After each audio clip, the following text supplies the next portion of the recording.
오늘 본문은 예수님과 베드로의 만남으로 정말 유명한 본문이죠. 좀 더 정확하게 말한다면 예수님이 베드로를 탁 캐치해낸 취한 본문이라고 할 수가 있겠습니다. 보면서 전체를 보면은 시몬은 예수님에 대해서 그리 이렇게 쉽게 마음을 열지 않는 호락호락한 사람이 아니었습니다. 동생 안드레가 예수님에게 베드로를 탁 데리고 갔을 때 예수님이 베드로에게 개발하리라 딱 비전을 주셨죠. 근데 그 비전을 받고도 이제 소위 말하는 쌩깠습니다. 그리고 이제 그 다음에는 사장에서 장모 열병을 안수하심으로 딱 고쳐 주었습니다.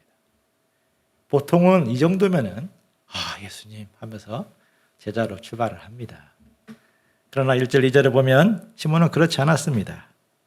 우리들은 새벽부터 몰려와서 예수님 말씀을 열광적으로 듣고 있는데 시몬은 그물을 씻고 있습니다. 그물을 씻는다 이것은 밤새도록 물고기를 잡고 나서 이제 다음을 위해서 그물을 씻고 마치는 거죠. 그 작업입니다. 한 마리도 못 잡았는데 시몬은 이제 그물을 씻어서 다시금 내일을 준비하고 있습니다. 물고기 못 잡았으면 그래 말씀이나 들으러 가야겠다 이렇게 하는 것이 자연스럽잖아요. 그런데 시몬은 나는 내일을 준비해야 돼 하면서 거기에 관심을 두지 않고 있습니다. 장모의 병원비가 많이 들어간 것일까? 아니면은 하나님 나라 복음이 너무 막연하다 생각이 되었을까? 이를 보면은 시몬은 예수님이 고마운 분이라는 사실을 인정하겠지만 자기 희생을 각오하면서 따를 만한 그런 분, 그렇게까지는 생각하지 않았음을 알 수가 있습니다. 그는 말씀을 듣는 것보다도 내 삶에 충실하게 사는 것이 더 유익이다 이렇게 생각했습니다. 예수님은 영적 무관심에 빠져있는 시몬을 어떻게 건져내십니까? 3절을 보십시오. 예수님은 한 배에 오르셨습니다. 그 배는 시몬의 배였습니다. 우연이었을까요? 시몬의 배였어?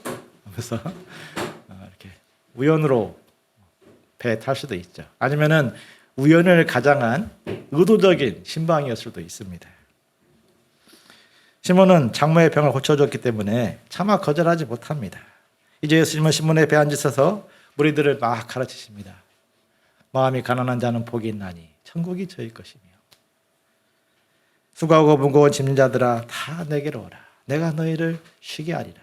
예수님 말씀이 계속해서 이제 호수 이렇게 무리를 타고 무리들에게 전파가 되었을 것입니다. 예수님 말씀은 한편의 시가 되고 한편의 그림이 되고 한편의 아름다운 외침이 되어서 무리들 심령에 곳곳에 파고들었을 것입니다. 무리들에게만 그런 게 아니겠죠. 옆에서 운전대를 잡고 있는 베드로도 그냥 옆에 있다 보니까 자연스럽게 말씀이 착 들려왔을 것입니다. 그리고 그 말씀은 베드로 내면에 아마 잔잔한 파동을 일으켰을 것입니다. 지금까지 내 나름대로 생각했던 예수님, 그런 분이 아니었네. 이런 생각들이 시몬의 마음속에서 막 일어났을 것입니다. 한편으로는 은혜 받고 한편으로는 혼란스러운 마음이 시몬의 심령에 막 일어나기 시작했습니다. 바로 그때였습니다. 예수님은 무리를 향하던 얼굴을 시몬을 향하여 돌립니다. 4절을 같이 읽어보시겠습니다. 시작. 말씀을 마치시고 시몬에게 이르시되 깊은 데로 가서 그물을 내려 고기를 잡으라. 당시 고기를 잡는 것은 야간에 이루어졌습니다. 밤이 되면 물고기가 수면으로 탁 떠오르고 새벽이 되면 깊은 곳에 내려가서 숨었습니다. 그러므로 밤에 물고기를 잡는 것입니다. 그것이 갈릴리 바다의 상식이었습니다. 더군다나 시몬은 밤샘 작업을 했고 그물까지 잘 정리한 상태였기 때문에 아마 어서 빨리 집에 가서 쉬어야겠다. 그런 마음이 시몬에게 가득했을 것입니다. 예수님도 그 정도 상식, 그 정도 눈치는 가지신 분입니다. 그런데도 그는 왜 깊은 데로 가라. 그물을 내려 고기를 잡으라. 이렇게 말씀하시는 것입니까? 이 말씀은 예수님의 세계를 체험하라는 상징적인 메시지를 담고 있습니다.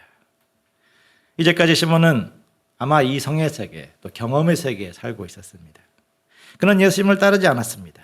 왜냐하면 나름의 이성, 나름의 경험으로 예수님을 판단했기 때문일 것입니다. 아마 이렇게 생각할 수도 있습니다. 가난한 목수의 집안 아들이 뭐 대단한 것이 있겠어? 훌륭한 랍비, 선지자 정도겠지. 내가 그분을 위해서 내 인생 내려놓고 따라갈 이유가 뭐가 있어? 아마 이렇게 생각하실 수 있습니다. 지금 시몬이 또다시 자기 성과 경험을 앞세운다면 순종은커녕 한 수 가르침을 주려고 나섰을 것입니다. 예수님 목수 출신이어서 잘 모르시는 것 같은데요. 지금은요 물고기 없어요. 이렇게 한 수 다 가르치기 쉬웠습니다. 자기 이성과 경험을 뛰어넘는 예수님을 기대해야만 깊은 데로 가서 그물을 내려 고기를 잡을 수 있습니다. 저분은 내가 보는 것 이상을 보는 분이야. 나 예상을 뛰어넘는 그런 일을 할 수 있는 분이야. 이렇게 그런 마음과 그런 기대감을 가져야 순종할 수 있습니다. 이 점에서 깊은 데로 가라 이 말씀은 예수님의 세계로의 초대입니다. 세상의 모든 일들은 나름의 패턴을 가지고 있습니다. 알파고가 이세돌을 이길 수 있었던 것, 수많은 패턴을 막 분석해서 수백만 대국을 이렇게 다 올려가지고요. 그것을 가지고 이제 확률적으로 가장 높은 수를 선택한 것이 그 인공지능의 하나의 시스템이라고 합니다. 저는 잘 모르지만 그렇게 들었습니다.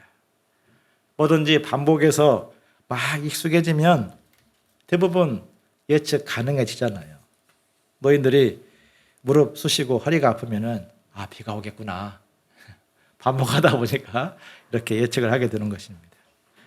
인공지능이 발달할수록 예측하는 프로그램들이 많이 나오고 있습니다. 각 사람이 인터넷에서 검색한 데이터를 활용해서 이제는 어떤 사람이 어떤 쇼핑 경향을 가지고 있다. 어떤 품목을 원할 것이다. 미리 예측해서 그것을 광고를 띄우는 그런 시대가 다가왔습니다. 그와 같이 신앙생활도 예측 가능하다 생각하는 모습들이 있습니다. 우리가 한 주를 보면 성경을 공부하고 예배를 드립니다. 또 한 해를 보면은 고맙게는 복음서를 공부하고 또 부활절이 있고 또 여름 수양회가 있고 또 가을에는 추수감사하고 이렇게 나름대로 하나에 그렇게 몇 년 해보면은 이런 또 패턴이 느껴집니다. 성경 공부도 그렇게 생각할 수 있습니다. 누가복음? 그래. 누가복음 5장에서는 이제 물고기 잡는 이야기지. 이렇게 하면서 뒤에 가면은 과부 청년 살리는 이야기도 나오고 이렇게 예측할 수가 있습니다. 뭐든지 익숙해지기 시작하다 보면은 거기에 대해서 어떤 나름의 생각이 생기게 되고 더 이상 크게 기대하지 않는 마음도 같이 따라올 수 있습니다. 성경 말씀도 조금만 익숙해지면 더 이상 새롭지 않는 지식으로 다가올 수도 있습니다. 우리가 기도도 그렇게 생각할 수 있습니다. 내가 막 나름대로 기도를 하면서 이제 많이 기도 생활을 하다 보니까 이것은 안 되는 기도 제목. 기도도 이 정도에서는 가능할까? 이렇게 나름대로의 생각을 가지고 하나의 신앙생활을 형성할 수 있습니다. 그런데 예수님의 세계는요. 예수님의 세계는 사실은 인간의 측량 너머의 세계입니다. 우리가 이것을 인정해야만 오늘 말씀 깊은 데로 가라는 말씀을 이해할 수가 있습니다. 광활한 우주가 인간의 예측 너머에 있는 것처럼 예수님의 능력, 예수님의 성품, 예수님의 주권, 예수님의 나라는 우리 인간의 이성과 경험 너머의 세계에 있습니다. 예수님의 능력은 인간의 계산을 벗어납니다. 우리가 막 보면은요, 나름대로 생각을 하지만 예수님은 얼마든지 반전에 반전을 거듭하시는 그런 일을 하시는 분이십니다. 예수님의 성품은 배워도 끝이 없는 정말 높고 깊고 넓은 세계입니다. 예수님의 주권은 어둠을 빛으로 바꾸는 경륜을 담고 있고 예수님의 나라는 죄와 죽음이 지배하는 이 땅과는 완전히 다른 새로운 세계, 영생과 영원한 하나님의 나라를 말씀하고 있습니다. 우리 신앙생활이 예수님과 연결되는 것이 깊은 세계로 나아가는 것입니다. 우리가 성경을 공부하든 기도를 하든 예수님과 연결될 때 우리가 이전에 알지 못했던 새로운 세계로 끊임없이 나아가게 됩니다. 성경 공부가 예수님의 능력을 체험하고 예수님 성품을 배우는 통로가 될 때 아무리 배워도 끝이 없는 깊은 세계를 맛보게 됩니다. 문제 해결만이 아니라 예수님을 배우고 예수님의 뜻대로 순종하기 위해서 기도할 때 그 기도는 정말 깊은 기도가 됩니다. 깊은 데로 가서 그물을 내려 고기를 잡으라. 우리들도 예수님의 세계로 나아가는 자들이 되기를 기도합니다. 시몬은 예수님 초청에 대해서 어떻게 반응했습니까? 5절을 같이 읽어보시겠습니다. 시작. 시몬이 대답하되 이르되 선생님 우리들이 밤이 새도록 수고하실 때 잡은 것이 없지만은 말씀에 의지하여 내가 그물을 내리리이다. 밤이 새도록 수고했는데 잡은 것이 없으면 빈 그물을 끌어올리면 어떤 마음이 찾아옵니까? 밤이 새도록 막 공부했는데 밤이 새도록 결혼이나 장래 문제를 가지고 노력을 했는데 해결되지 않을 때가 있습니다. 성적이 오르지 않을 수 있습니다. 열심히 복음 역사를 섬겼는데 보이는 열매를 거두지 못할 때도 있습니다. 그러면 대부분 마음을 걸어 잠그고 무기력에 빠지게 됩니다. 자신에 대해서 또 세상에 대해서도 막 화가 납니다. 나는 안 돼. 더 이상 그물을 내리지 않을 거야. 누구의 말도 듣기 싫어. 심지어는 하나님에 대해서도 왜 나를 도와주지 않는 거야 하면서 원망을 하기도 합니다. 그런데 시몬은 다른 결론을 내립니다. 말씀에 의지하여 그물을 내리겠습니다. 그는 실패 앞에 겸손해졌습니다. 말씀을 의지하는 것만이 살 길이다. 방향 잡고 순종했습니다. 불신이냐 믿음이냐, 말씀을 의지하느냐 자기 생각대로 하느냐, 이것이 갈림길이죠. 여기에서 무리와 제자의 인생길도 갈라집니다. 자기 중심적인 인생과 하나님을 기쁘시게 하는 인생으로 갈라집니다. 우리는 고민스럽고 또 어려울수록 말씀에 의지하고 순종해야 됩니다. 하나님 역사를 보면 낮추실 때 낮아질 줄 알고 절망일 때 순종을 배우는 사람이 변화되고 하나님 역사에 쓰임 받습니다. 시몬이 말씀대로 순종하여 그물을 내렸을 때 어떤 역사가 일어납니까? 6절을 보십시오. 그렇게 하니까 고기를 잡은 것이 힘이 많아 그물이 찢어질 정도가 되었습니다. 이에 다른 배에 있는 동무들에게 손짓하여 도와달라 요청합니다. 동료들이 달려와서 2배의 고기를 담았는데 그 고기 무게 때문에 배가 잠기는 것을 걱정할 정도가 되었습니다. 와, 진짜 꿈에서라도 한번 겪어보고 싶은, 어부들이라면 정말 꿈에서라도 그런 일을 겪고 싶은 대박 장면입니다. 이 모습은 믿음으로 순종하는 자들이 거두게 될 열매를 상징합니다. 믿음으로 순종하는 사람은 사람의 계산과 생각을 뛰어넘는 엄청난 열매를 맺습니다. 예수님은 30배, 60배, 100배의 결실을 약속했습니다. 말씀대로 순종하는 것이 당장에는 손해보고 어리석은 길처럼 보일 때가 있습니다. 오히려 보이는 현실을 맞추어 사는 것이 더 지혜롭다 생각이 들 때도 있습니다. 하지만 순종하지 않는 자들은 경험과 계산에 갇혀버리기 때문에 위로부터 주어지는 열매를 얻지 못합니다. 말씀을 붙들고 순종하면 하나님은 우리의 계산을 뛰어넘는 그런 열매, 성령의 열매, 영원한 하나님의 나라를 얻게 하십니다. 시몬이 얻은 본문에서 가장 놀라운 열매는 무엇입니까? 8절을 같이 읽어보시겠습니다. 시작.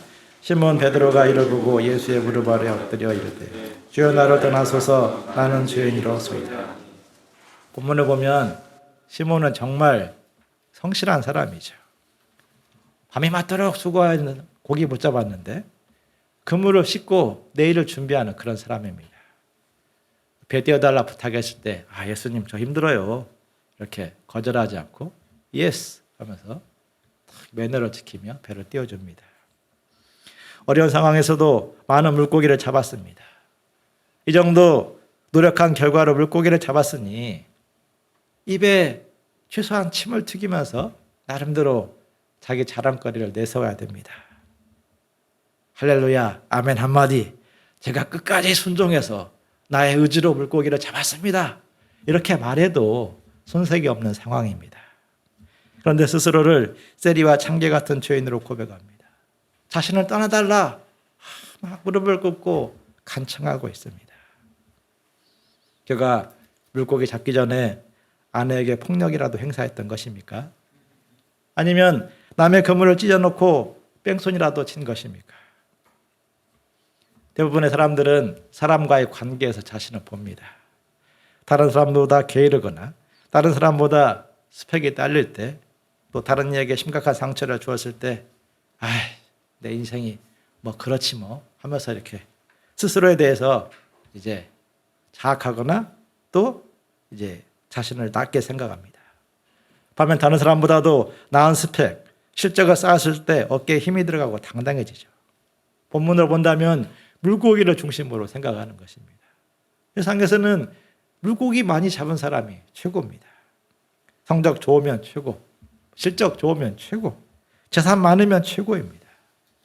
시몬이 그렇게 생각했다면 그런 예수님을 향해 주님, 한 번 더 부탁드립니다. 이렇게 외쳤을 것입니다. 시몬이 죄를 고백하며 떠나달라고 간청하는 것은 물고기가 아닌 예수님의 주목했기 때문입니다. 말씀 한마디로 물고기를 움직이는 예수님. 그분은 하나님의 능력이 아니면 그 일을 할 수 없는 분이었습니다. 그가 지금까지 예수님 옆에 앉아서 들었던 그 모든 말씀, 그것은 허황된 말씀이 아니라 하나님으로부터 나온 진리의 말씀이었습니다. 그 예수님이 끊임없이 자기를 찾아왔는데 자기는 그냥 그저 현실에 못 박고 그냥 예수님에 대해서 마음을 닫고 자기 나름대로 살아왔습니다. 우리는 큰 사람, 존경스러운 사람을 만날 때 그때 그에 비해서 작고 천박한 영혼을 가진 자기를 발견할 때가 있습니다. 저는 모든 사람을 온유함으로 대하는 태호 목자를 볼 때 거친 내면을 가진 제 자신이 드러나서 부끄러울 때가 있습니다. 항상 그런 건 아니고요. 참 내가 거칠구나 하는 것을 느낄 때가 있습니다. 항상 조용히 타인의 소리를 경청하는 성수목자 앞에 서게 되면 쉽게 요동치는 저의 내면이 드러나서 부끄러움을 느낄 때가 있습니다. 저는 이제 큰 건물이 있잖아요. 요즘은 그 청량역 앞에 있는 65층 건물을 자주 보는데요. 그 건물을 볼 때 내가 소유하고 있는 것이 정말 빈약하구나 하는 것을 느끼게 됩니다. 평소에는 그렇게 느끼고 살지 않는데 크고 멋진 건물 앞에 서게 되면 내가 가진 것이 진짜 아무것도 아니네. 그런 자기를 발견합니다. 예수님이 시몬에게 그렇게 다가오지 않았을까 생각이 됩니다. 시몬이 예수님 앞에 죄인임을 고백하는 것, 저는 그와 같다고 생각을 합니다. 크신 하나님, 빛이신 하나님 앞에 서게 될 때 우리 영혼의 초람, 우리 영혼의 빈약함이 드러나게 됩니다. 우리가 사람에도 그러한데 어떤 대상에 대해서도 그러한데 예수님은 하나님의 아들이십니다. 천지의 모든 것을 가지신 분이십니다. 또 진리의 왕이십니다. 시몬은 그 예수님 앞에 진짜 자기의 참모습을 발견했습니다.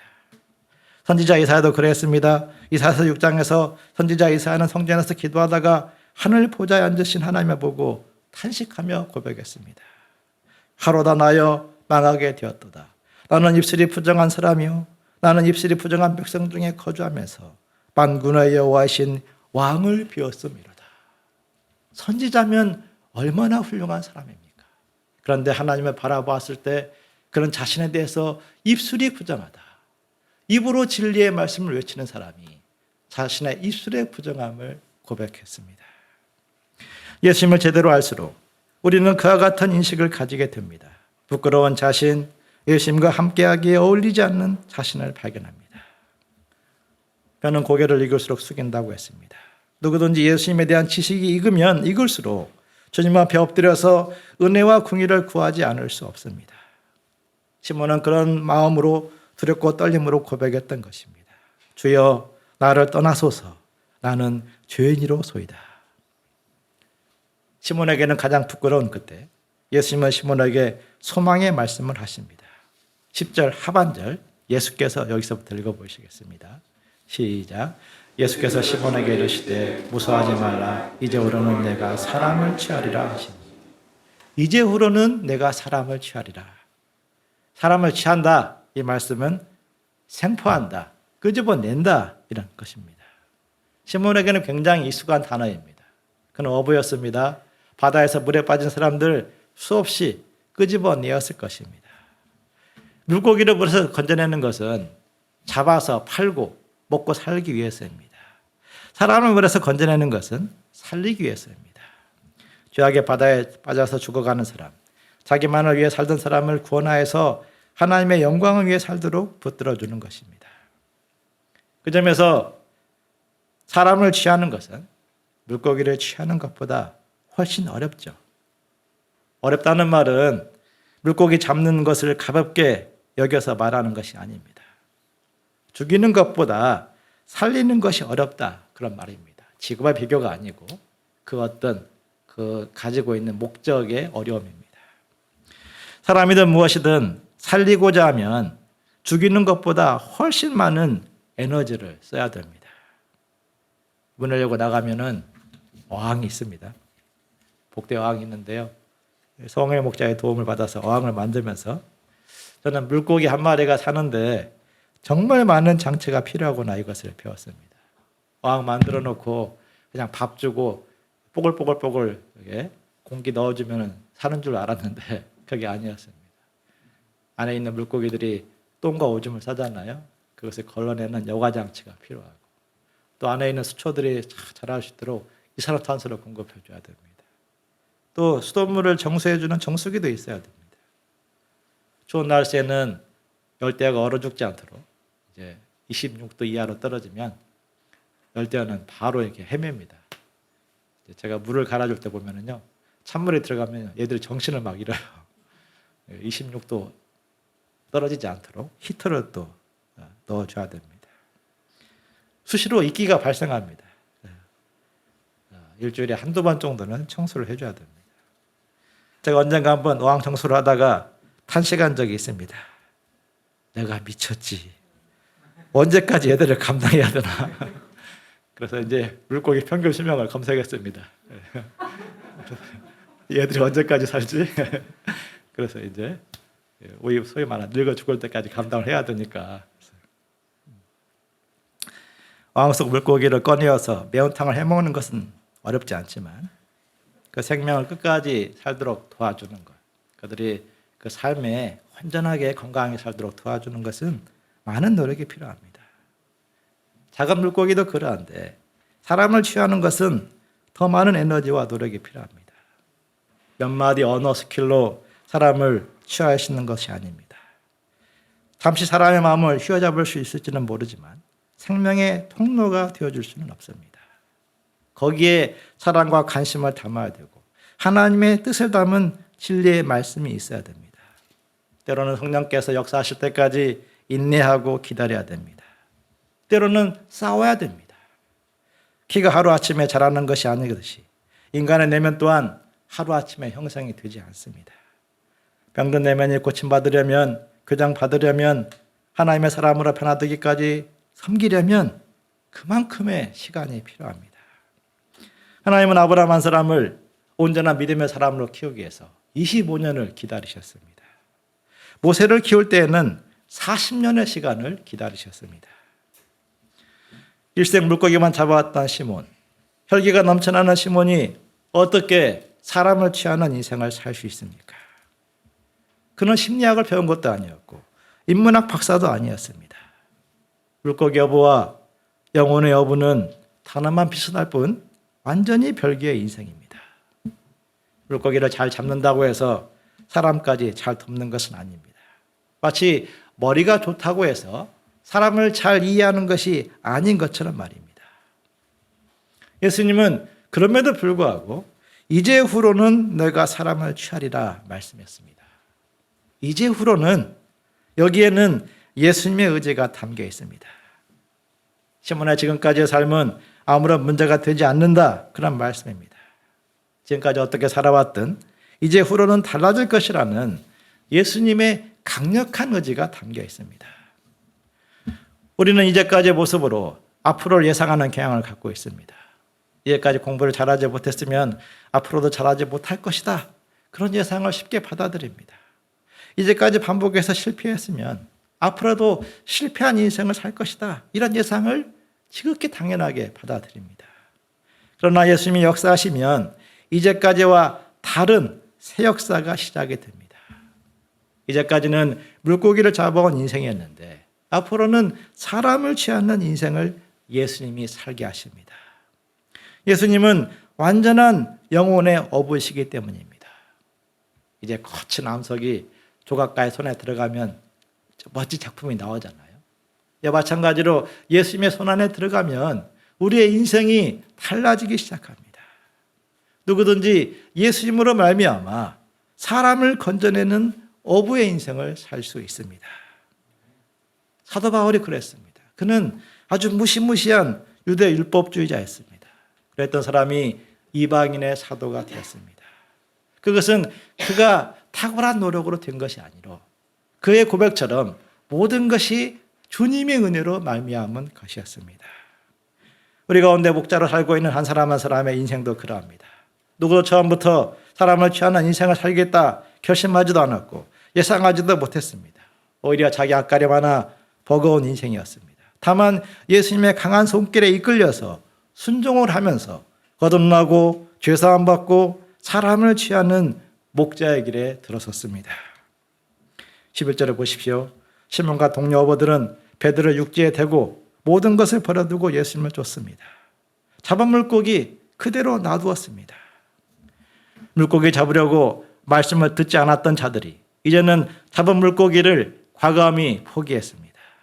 현실적으로 보면 시몬 베드로가 오버한 것처럼 보입니다. 그들이 그렇게까지 오버한 이유가 무엇입니까? 물고기와 비교할 수 없는 예수님을 발견했기 때문이며 사람을 취하는 인생의 가치를 알았기 때문입니다. 무엇보다도 예수님을 믿었기 때문입니다. 이제후로는 너가 사람을 취하리라. 예수님이 내 인생을 도와주시겠구나. 그 믿음을 가졌기 때문입니다. 세상은 사람을 구원하는 것을 중요하게 여기지 않습니다. 오히려 사람보다 물고기, 구원보다 돈을 더 가치 있게 여깁니다. 그러나 예수님은 다르게 보십니다. 다니엘서 12장 3절은 말씀했습니다. 지혜 있는 자는 궁창의 빛과 같이 빛날 것이요 많은 사람을 옳은 대로 돌아오게 한 사람은 별과 같이 영원토록 빛나리라. 한 사람이 올바른 인생을 살도록 돕는 것, 영원토록 빛나는 인생을 사는 사람입니다. 그의 자녀들이 살아나고 그의 양들과 그의 동료들이 살아나고 그에게 속한 공동체가 살아납니다. 또 그들이 살아나면 그들을 통해 또 다른 사람들이 살아납니다. 하나님이 사람을 살리는 인생을 귀하게 여기는 이유입니다. 아브라함 한 사람을 살리니까 그에게 속한 사람들이 대대로 하나님 백성으로 살게 되었습니다. 우리가 한 사람을 취하는 인생을 사는 것 아무것도 아닌 것 같지만 실은 영혼의 시간 속에서 엄청난 역사를 시작하는 것입니다. 이제부터는 내가 사람을 취하리라. 이 예수님 부르심은 시몬 베드로에게 주어진 최고의 초청입니다. 예수님이 우리에게 찾아오사 말씀하십니다. 이제부터는 내가 사람을 취하리라. 주님 말씀에 순종해서 사람을 취하는 위대한 인생을 살게 하시기를 간절히 기도합니다. 다른 무엇보다 예수님을 믿음으로 이런 인생을 살 수 있기를 기도합니다.